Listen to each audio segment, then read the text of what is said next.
कृपा उन्होंने जो हम पर की, पर हम उसके आभारी।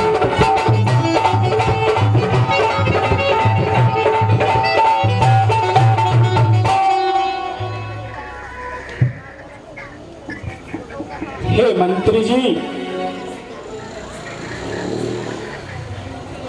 हे मंत्री जी, दिल के अंदर लक्ष्मण के वचनों को मत लेना।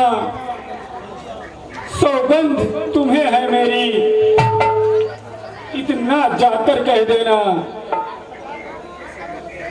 माता दे आशीर्वाद हमें, हम कुशल सहित घर आएंगे।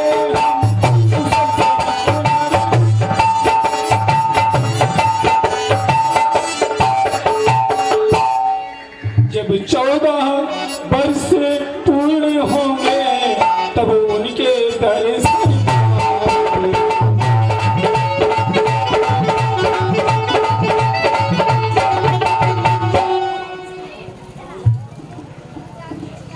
प्रभु,